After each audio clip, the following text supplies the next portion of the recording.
සම්මා සම්බුදු සරණයි. උත්සාහවන්තව ගත කරන එක් දිනක ජීවිතය වුවද ශ්‍රේෂ්ඨය.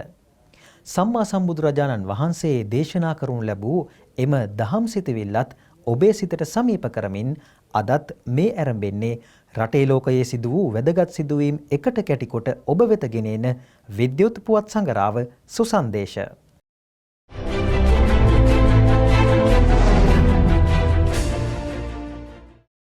ප්‍රථමය නවධානය පුවත් සිරස් තල වෙත.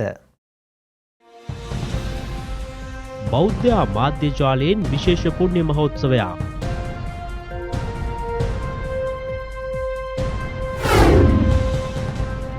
ජාතික වෙසක් උත්සවයට සමගාමීව කෑගල්ලේදී වැඩසටහන් රැසක්.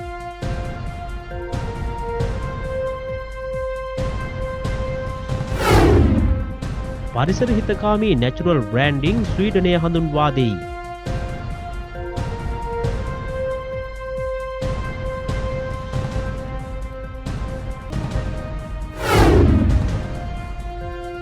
නකල්ස් කඳුවැටියේ බවුන් වඩන විදේශීය ස්වාමීන් වහන්සේලා.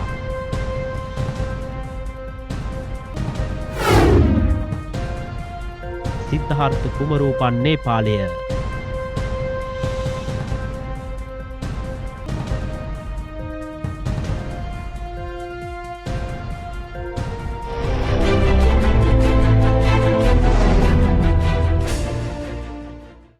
මුලින්ම දේශීය පුවත්.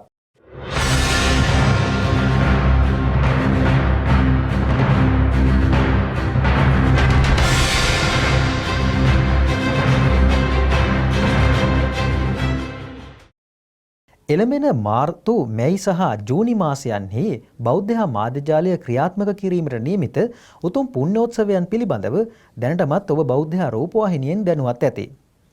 එම පුණ්‍යෝත්සවයන් පිළිබඳව තම අදහස් සුසන්දේශ පුවත් විකාශයට එක් කරන්නට ශ්‍රී ලංකා අමරපුර මහානිකායේ අමරපුර පාර්ශවයේ සම මහානායක අග්ගමහා පණ්ඩිත අතිපූජනීය කොටුගොඩ ධම්මාවාස මහනාහිමියෝ එක් වූහ.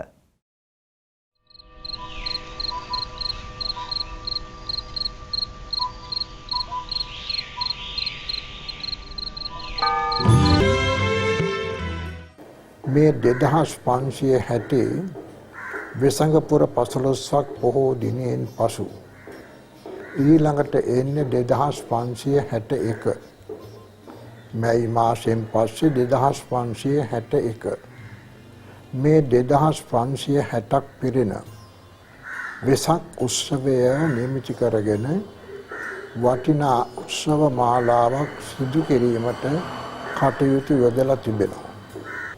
බෞද්ධයා නාලිකාව විසින් රටේ බෞද්ධ ප්‍රබෝධයක් ඇති කිරීම පිණිස රටේ පමණක් නොව ලෝකේම බෞද්ධ ප්‍රබෝධයක් ඇති කිරීම පිණිස මේ කරගෙන යන පරිශ්‍රමය නම් අපට කොහොමවත්ම බෑ මෙන්න මෙතකයි කියලා නිම්හිම් කරන්න. අද ලෝකේම මේ දෙන පණිවිඩ ලබනවා. ලෝක බෞද්ධ ජනතාව බලනවා. ඉන්දියාව, බුරුමය, කාම්බෝජය, ලාවෝසය, මහචීනය, අනිකුත් රටවල්, ජපානි ඒ විතරක් නෙමෙයි. අබෞද්ධ රටවල්වත් බොහෝ බෞද්ධයෝ දැන් ඉන්නවා. ඇමරිකාව, එංගලන්තය ආදී රට රාජ්‍යවල. ඒ අයත් මේව අහනවා. අබෞද්ධයනුත් මේව බලනවා මොකක්ද මේගොල්ලෝ මේ කියන්නේ කරන්නේ කියලා. ඒ නිසා සැඟවුණු පින් තියෙන අය මේ වාට දැකලා සතුටු වෙලා ඉස්මතුව මැදහත්ව කළ හැකි සෑම සහයෝගයක්ම ලබා දෙනවා. අන්න ඒකෙන් රටම ලෝකේම එකතු කරන ව්‍යායාමයක් මෙම වෙසඟපුර 15ක් පොහෝ දවස මුල් කරගෙන මාසයක පමණ කාලයක් පුරා ක්‍රමවත්ව බුදුදහම ව්‍යාප්ත කිරීමට බෞද්ධයා නාලිකාව දරන ප්‍රයත්නය ගැන නම් ප්‍රශංසා කළ යුතුව තිබෙනවා. බොහොමත්ම ප්‍රශංසා කළ යුතුව තිබෙනවා. මේට අවුරුදු 15කට 20කට කලින් අපි මේ කොරියාව, ජපානය ආදී රටවල ගිය විට බොහෝම කනගාටුනා. ලෝකයේ ඉහළ ධර්මයක් තියෙන පිරිසිදු බුද්ධ ආගම තියෙන්නේ අපේ රටේය කියලා අපි උදම් අනනවා. නමුත් අපට ජනමාධ්‍ය සේවාවක්වත් මෙවන් අයුරින් එදා තිබුණේ නැහැ.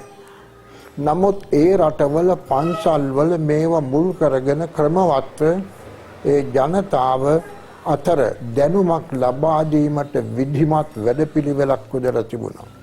ඒ රාජ්‍යවලනුත් අනුග්‍රහය දක්වලා තිබුණා.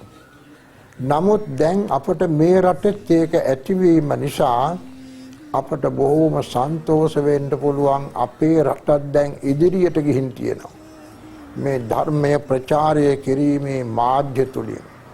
ඒ නිසා රටේ අපරාධ, නොසන්සුන්තාවයන්, කැරලි කෝලාහල ඇති වේවා වළක්වා ගැනීමට අපි නොදන්නවට මොකද විශාල බලයක් මේ තුලින් ලැබෙනවා.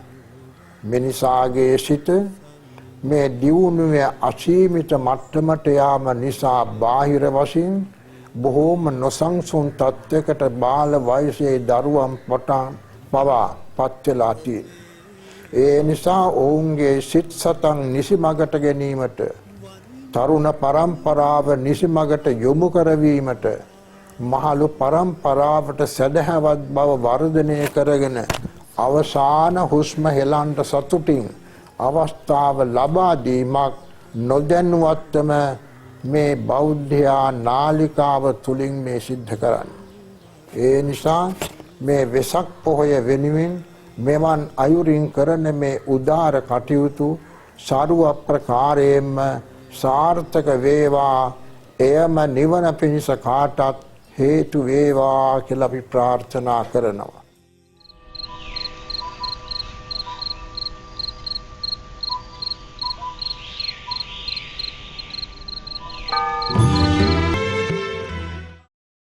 ජාතික වෙසක් උත්සවයට සමගාමීව කෑගල්ලේදී ජංගම සේවාවන් රැසක් පැවැත්වීමට නියමිත වෙයි. ජාතික වෙසක් උත්සවයේ නිමිත්තෙන් බෞද්ධ කටයුතු දෙපාර්තමේන්තුව හා බුද්ධ ශාසන අමාත්‍යාංශයේ එක්ව කෑගලු දිස්ත්‍රික්කයේ ස්ථාන කිහිපයකම ජංගම සේවාවන් පැවැත්වීමට කටයුතු යොදා ඇති බව කෑගල්ල දිස්ත්‍රික් මාධ්‍ය එක්කේ සඳහන් කරයි. ඒ අනුව මාර්තු මාස 4 වැනි දින රුවන්වැල්ල වැන්දල විසුද්ධාරාම විහාරස්ථානය, මාර්තු මාස 18 වනදා මාවනැල්ල බෙලිගම්මන පුරාණ රාජමහා විහාරස්ථානය, මාර්තු මාස 25 වනදා වට්ටාරම ශ්‍රී අරහත් මලියදේව රාජමහා විහාරස්ථානය යන විහාරස්ථානයන්හිදී මෙම ජංගම සේවාවන් පැවැත්වීමට නියමිතයි.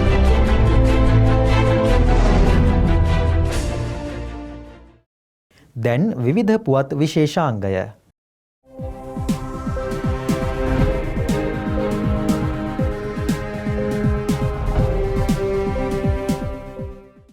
යළිත් ඩෙංගු මර්ධන සතියක් ක්‍රියාත්මක කිරීමට නියමිත වෙයි. කොළඹ, ගම්පහ, කළුතර, ගාල්ල, යාපනය, ත්‍රිකුණාමලය හා රත්නපුර යන දිස්ත්‍රික්කවල ඩෙංගු රෝගීන් වැඩි වශයෙන් වාර්තා වන බැවින් ජාතික ඩෙංගු මදුරු මර්ධන වැඩසටහනක් දියත් කරන ලෙස සෞඛ්‍ය අමාත්‍යාංශයේ ජාතික ඩෙංගු මර්ධන ඒකකයට දැනුම් දී තිබේ. ඒ අනුව මාර්තු මාස 29 වනදා සිට අප්‍රේල් මාස 4 වෙනි දින දක්වා ඩෙංගු මදුරු මර්ධන වැඩසටහනක් දීප ව්‍යාප්තව ක්‍රියාත්මක කිරීමට සැලසුම් කර ඇත. 2017 වසරේ ගත වූ කාලය තුළ ඩෙංගු රෝගීන් 16479ක් වාර්තා වී ඇති අතර පුද්ගලයන් 24 දෙනෙකු ජීවිතක්ෂයට පත්ව ඇති බවත් ජනවාරි මාසයට සාපේක්ෂව පෙබරවාරි මාසයේදී රෝගීන්ගේ වැඩිවීමේ අඩුවක් දක්නට ලැබෙන බවත් අමාත්‍යාංශය සඳහන් කරයි. ඩෙංගු මදුරුවන් බෝවන ස්ථාන පරීක්ෂා කිරීම සඳහා සෞඛ්‍ය අමාත්‍යාංශය විසින් මදුරු මර්ධන ශ්‍රේෂ්ඨ සහායකයන් 500ක් බස්නාහිර පළාත කේන්ද්‍රගතව බඳවා ගැනීමට නියමිතය.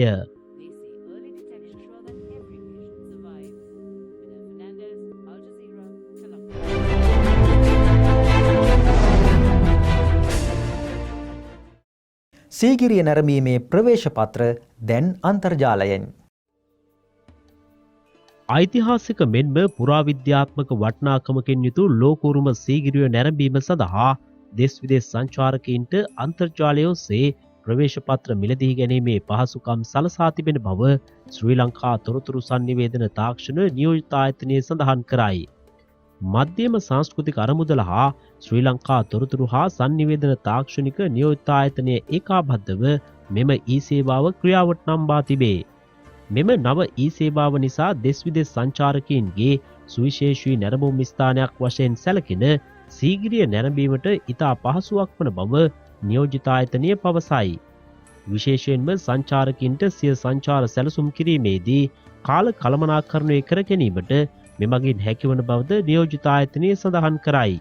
තවද ප්‍රවේශපත්‍ර මිලදී ගැනීමේදී මතුවන විවිධ දුෂ්කරතාවයන් සහ තදබදයන්ද මෙමගින් අවම වන අතර සංචාරක පහසුකම් අවස්ථා පුළුල් වන බවද නියෝජිත ආයතනය පවසයි.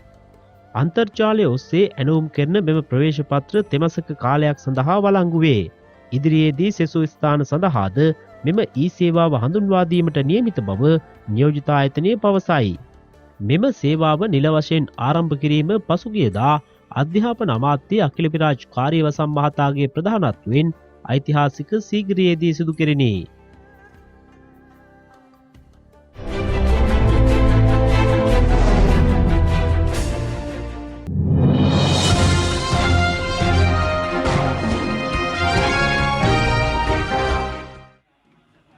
මරදාන ශ්‍රී අබේ බෝධිරාජා රාමයේ අවකන බුද්ධ ප්‍රතිමා වහන්සේගේ ශීර්ෂ මස්තකය මත සර්වජ්‍ය ධාතුන් වහන්සේලා තැන්පත් කිරීමේ පුණ්‍ය මහෝත්සවය ඊයේ පැවැත්විණි. මෙම පුණ්‍ය මහෝත්සවය ශ්‍රී ලංකා විද්‍යාලාධිපති පූජ්‍යපාද නාගොඩ අමරවංශ නාහිම්පාණන් වහන්සේගේ ප්‍රධානත්වයෙන් සිදු කරන ලදී.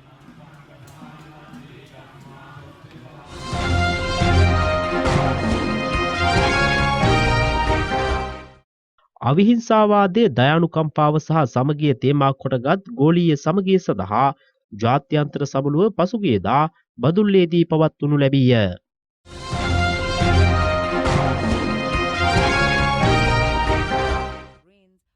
පවතින වීලි කාලගුණික තත්ත්වය නිසා දිස්ත්‍රික්ක 16ක පවුල් 2,28,831කට අයත් පුද්ගලයන් 8,99,647 දෙනෙකු පීඩාවට පත්ව ඇතැයි ආපදා කළමනාකරණ මධ්‍යස්ථානය සඳහන් කරයි. ඊයේ දිනේ ආපදා කළමනාකරණ මධ්‍යස්ථානය විසින් නිකුත් කළ දෛනික වාර්තාවට අනුව වැඩිම පිරිසක් පීඩාවට පත්ව සිටින්නේ ගම්පහ දිස්ත්‍රික්කයෙනි. එම දිස්ත්‍රික්කයේ පවුල් 30,868කට අයත් පුද්ගලයන් 1,31,344 දෙනෙකු පීඩාවට පත්ව සිටිති. මීට අමතරව පානීය ජලය ලබා ගන්නා ජල මූලාශ්‍රවලට ලවණ එකතු වීම හේතුවෙන් කළුතර දිස්ත්‍රික්කයේ පවුල් 43,464කට අයත් පුද්ගලයන් 1,98,619 දෙනෙකු පීඩාවට පත්ව සිටින බවද වාර්තාවේ වැඩිදුරටත් සඳහන්.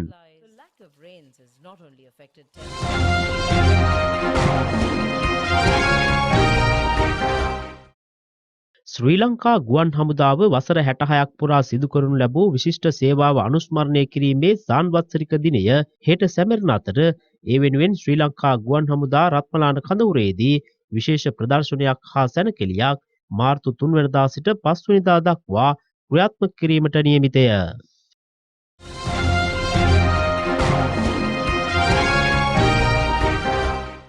පූජ්‍යපාද කෝරළයාගම සරණතිස්ස ස්වාමින් වහන්සේගේ විශේෂ ධර්මදේශනයක් සහ විශේෂ වෛද්‍ය කඳවුරක් හෙට පස්වරු 5ට අනුරාධපුර ධම්මිකාරාමේදී පැවැත්වේ.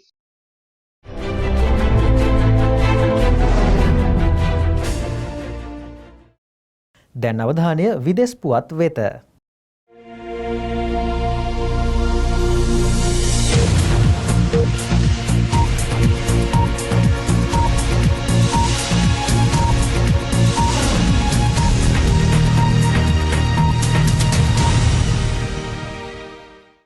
පරිසර හිතකාමී නැචුරල් බ්‍රෑන්ඩින් ක්‍රමය ස්වීඩනය හඳුන්වා දෙයි.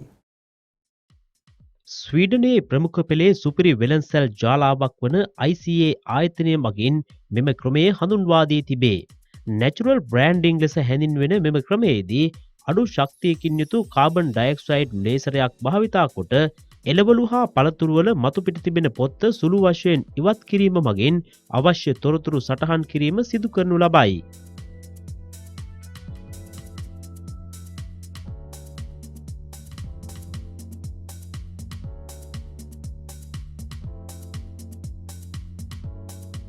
මෙම ක්‍රමේ සාර්ථක වුවහොත් ස්වීඩනය පුරා විසිරී තිබෙන ICA සුපිරි වෙළඳසැල් සියල්ලේම භාවිතා කිරීමට සැලසුම් කොට තිබේ.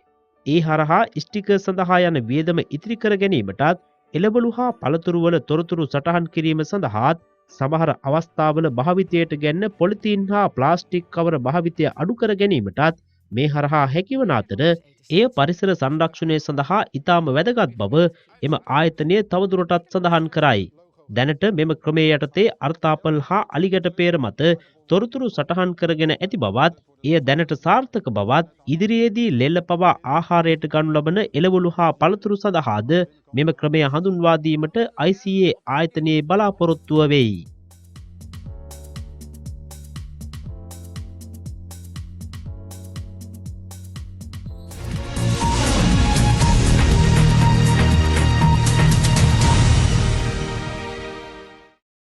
හයිඩ්‍රජන් ලෝහය සොයාගත් ශ්‍රී ලාංකික විද්‍යාඥයෙකු පිළිබඳව විදේශ මාධ්‍ය වාර්තා කරයි.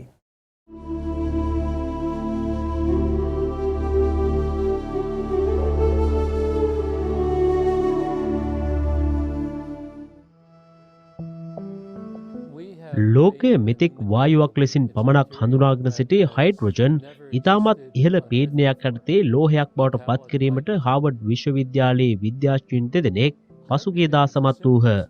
හයිඩ්‍රෝජන් ලෝහය පිළිබඳව වසර 45ක් පමණ පර්යේෂණවල නිරතව සිටින හාවර්ඩ් විශ්වවිද්‍යාලයේ මහාචාර්ය අයිසැක් සිල්වේරාගේ මඟ පෙන්වීම යටතේ එම සොයා ගැනීම කරනු ලැබුවේ ආචාර්ය රොහංගඩයස් විසිනි.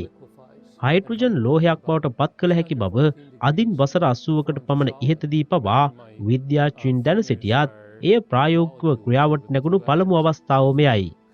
දියමන්ති යොදාගෙන හයිඩ්‍රෝජන් මවුලවලට ඉතා ඉහළ පීඩනයක් ලබා දී හයිඩ්‍රෝජන් වායුවේ මවුල අතර පවතින පරතරය අඩු කර එහි පරමාණුක දෙක එකිනෙකට වෙන් කර එය ලෝහයක් බවට පරිවර්තනය කිරීම ඔවුන්ගේ උත්සාහය වී තිබුණි. විද්‍යාගාරයක් තුළ හයිඩ්‍රෝජන් ලෝහය නිෂ්පාදනය කිරීමට සමත් වීම යනු බ්‍රහස්පති සහ සෙනසුරු වැනි දෙවන්ත ග්‍රහලෝකවලත් හයිඩ්‍රෝජන් ලෝහය පවතින්නේ යන විද්‍යාත්මක මතය ප්‍රායෝගිකව සනාථ කිරීමක් බවත් ආචාර්ය රංගඩයස් සඳහන් කළේය. හයිඩ්‍රෝජන් ලෝහය නිෂ්පාදනය කිරීම සඳහා විශාල වියදමක් දැරීමට සිදුවනු ඇතැයිද විදේශ මාධ්‍යවේදියෙකු කළ විමසීමකට පිළිතුරු දුන් ඔහු සඳහන් කළේ එවැනි විශාල වියදමක් දැරීමට සිදුවනු ඇතැයි තමන් විශ්වාස නොකරන බවයි.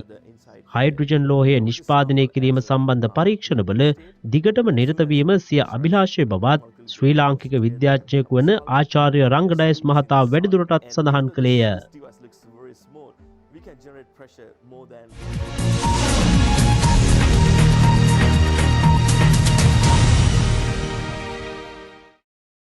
නකල්ස් කඳුවැටියේ බවුන් වඩන විදේශීය ස්වාමීන් වහන්සේලාගේ ඡායාරූප එකතුවක් අද විචිත්‍ර පුවත් තුළින් ඔබ වෙත ගෙන එන්නෙමු.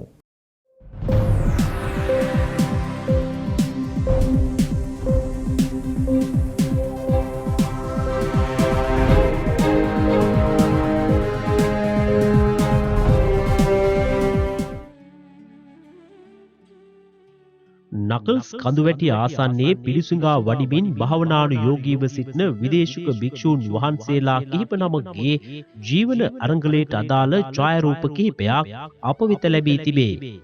සුරතල් සතුන් රැසක්ද මෙම ස්වාමීන් වහන්සේලා සමීපයේ ජීවත් වන අතර උන්වහන්සේලා ඉතා ආදරයෙන් එම සතුන්ද රැක බලා ගන්නා බව වාර්තා වේ.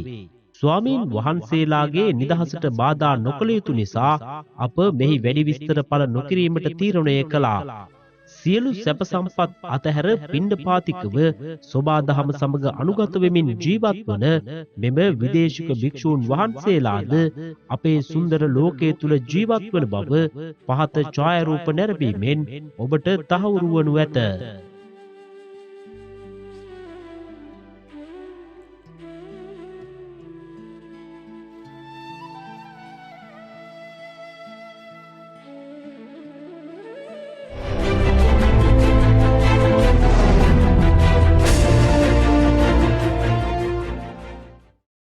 බෞද්ධ සබඳතාවක් සහිත ලෝකයේ විවිධ රටවල් පිළිබඳව අද පටන් සුසන්දේශ පුවත් විකාශයෙන් අපි ඔබට තොරතුරු ගෙන එනවා. ඒ අනුව අද ප්‍රථමයෙන්ම නේපාලය පිළිබඳ තොරතුරු මෙසේ ගෙන එන්නෙමු.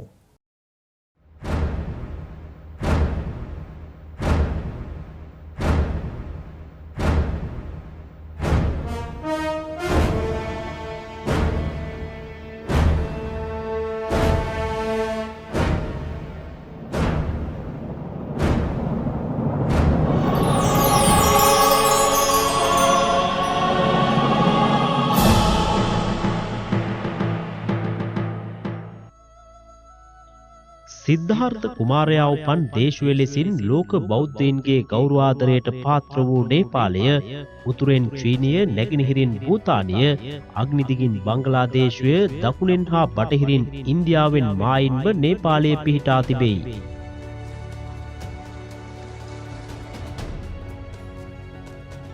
වර්ග කිලෝමීටර 1,47,181 විශාලත්වයෙන් යුතු නේපාලය තුළ රාජාණ්ඩු රාජ්‍ය ස්වරූපයක් පවතින අතර අගනුවර කත්මණ්ඩුවේයි. නේපාල්වරු, බිහාරිවරු, තමාංගවරු, තාරුවරු ආදී ජන විවිධත්වයකින් හෙබි නේපාලයේ ආදිවාසීන් වූයේ මොංගෝලියානු සම්භවයක් ඇති කඳුකර ගෝත්‍රිකයන්ය. හින්දු රාජ්‍යයක් වන නේපාලය තුළ බෞද්ධාගමටත් ප්‍රමුඛ ස්ථානයක් හිමි වෙයි. නේපාල්, මෛතිර්, භෝජ්පූරි යන භාෂා නේපාලය තුළ ව්‍යවහාර වෙයි.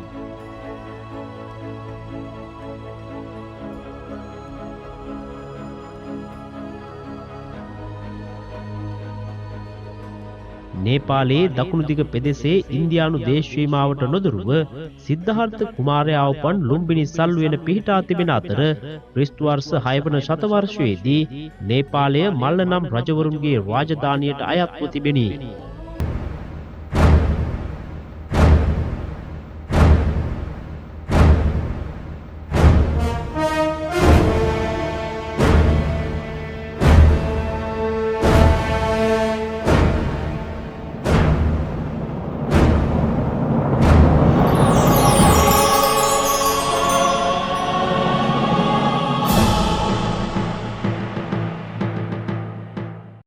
ඒත් සමගින් සුසන්දේශ පුවත් විකාශයෙන් අදට සමුගෙන යන්න කාලය ඇවිත්. නැවතත් හෙට දිනේ හමුවනතුරු ඔබට සම්මා සම්බුදු සරණයි.